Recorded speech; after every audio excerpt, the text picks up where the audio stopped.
Forgiveness, what parents and kids should really know about it.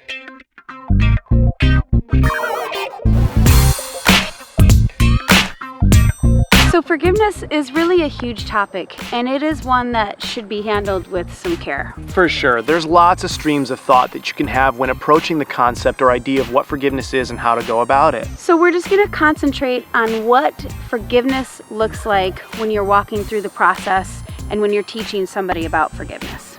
So first up on that list is understanding the mindset of forgiveness. See, forgiveness at its core has nothing to do with the other person, right? And it has nothing to do with how they may receive it, not receive it, or how they'll even respond. A lot of times when you think about teaching your kids about forgiveness, it's, okay, you apologize, say I'm sorry, and yes, I forgive you. And then somehow that's just supposed to resolve it, and that fixes it. Right. But that's really lacking in the whole concept of what forgiveness really is. That's right, because if we do that and just brush over it so quickly, we kind of condition our mind to think that if I say, will you forgive me, or I'm sorry, they already have it in their mind that they're gonna get a response in return that is, yeah, sure, I forgive you. Well, what if that isn't the case? And if we rush through that, then we really kind of condition their mind that if they say this, the other person's going to say this, Right. And that kind of sets them up for failure when it comes to the idea of what forgiveness really is and having the mindset for it. So what are we saying? We are saying that forgiveness should actually come with 0 strings attached, and that is paramount to the forgiveness process. What you really want to encourage is for them to walk through the forgiveness process and what that feels like, what that means, and what it actually looks like. Good point, because honestly, we know the difference between saying I'm sorry or saying I forgive you and actually meaning those things. So we know that if we rush through that process, they may just be saying those things just to please somebody else, and that's going through the process too quick, which kind of leads us into the next point of, is your child even ready for forgiveness or I'm sorry?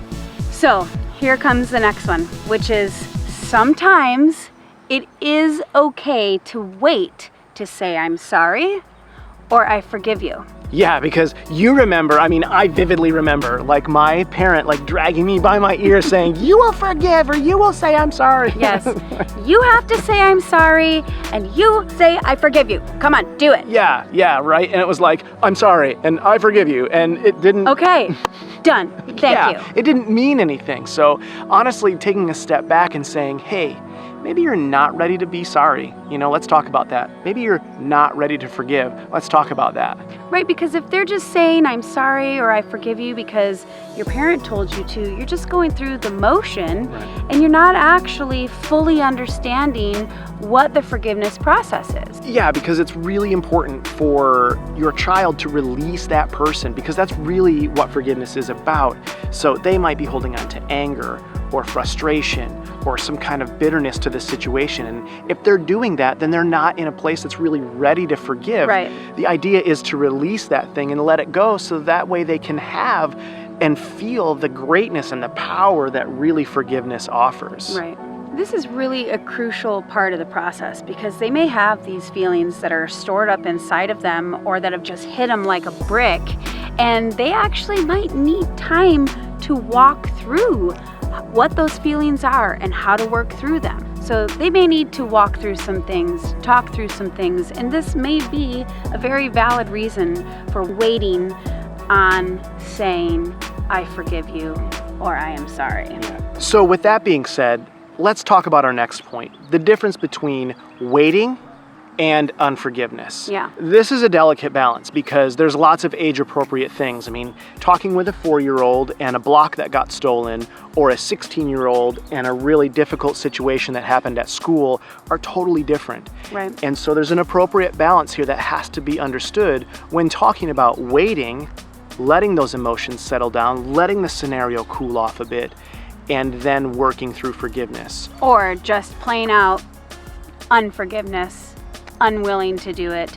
I'm not going to say I'm sorry. I'm not going to ask for forgiveness. Sure. So this really has to be determined, by you for the maturity level of your child and the age readiness to know and kind of have a little bit of discernment. Are they trying to work through some strong emotions or are they unwilling to forgive? Yeah. So the caution here is that depending on their readiness, you might need to help guide them through this process and make sure that you revisit it. If they are working through some things, help them work through those. If they aren't ready, then wait a little bit, but make sure that you're diligent to revisit it and continue the process until they can fully forgive.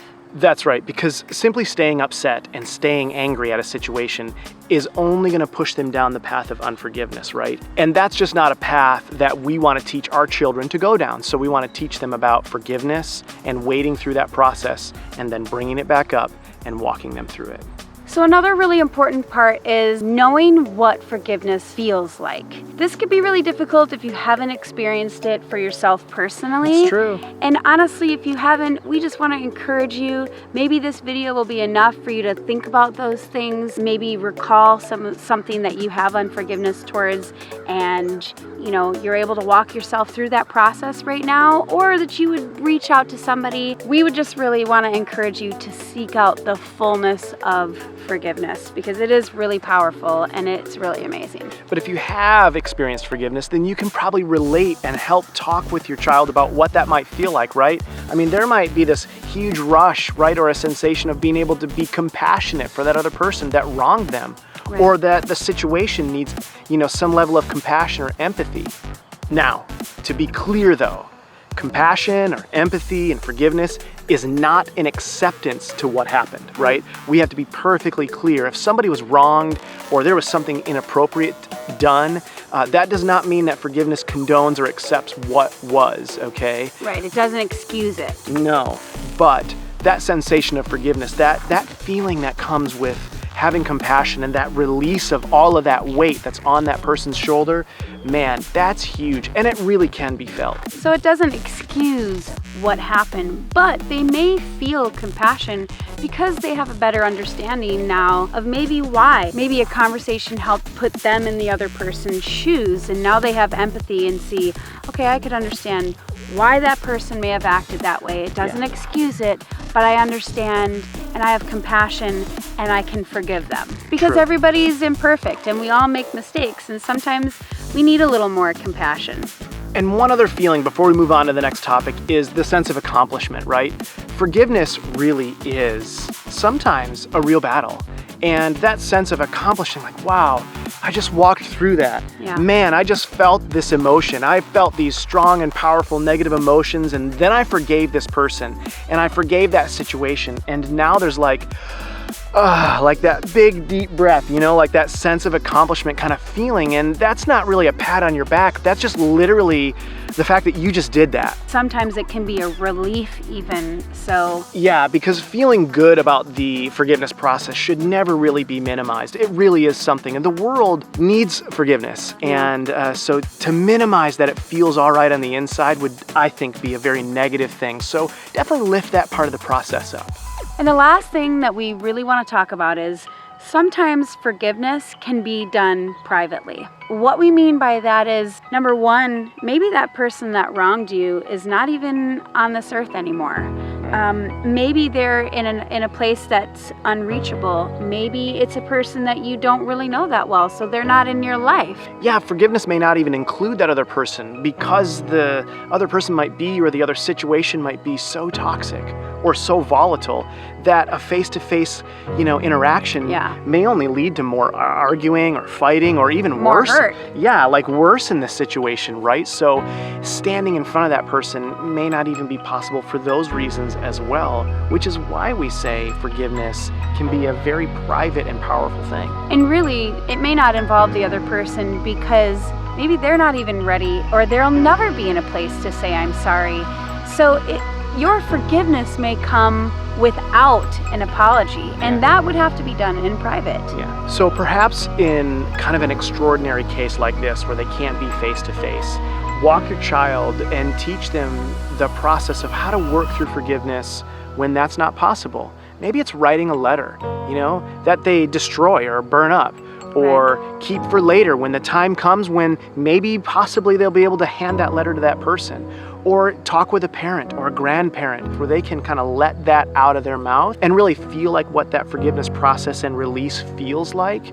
Because if they're not able to be in front of that person, understanding the forgiveness process still has to take place. And just actually being able to forgive someone in private is still releasing that and letting it go. And that's really the point here, is that if it's done in private, it's really about forgiving and letting go and walking through those emotions. And if you're able and your child is able to do that and they're in the right frame of mind and they're ready for it, then show them ways and help them through ways that they can actually express that forgiveness. For sure. It takes us all the way back to point number one, which is having the mindset of forgiveness. It has nothing at all to do with the other person, but has everything to do with the inside of your child, their psyche, their spiritual frame of mind, and all of that. It's so important. At the end of the day, we all could use a little help in this department because we're all imperfect and we all get hurt. And walking through some of these steps could be good for us as parents, could be good for us to teach to our children, to our friends. It's really something that can help you experience life more joyfully when you are able to release and forgive and let go. Man, that's good stuff.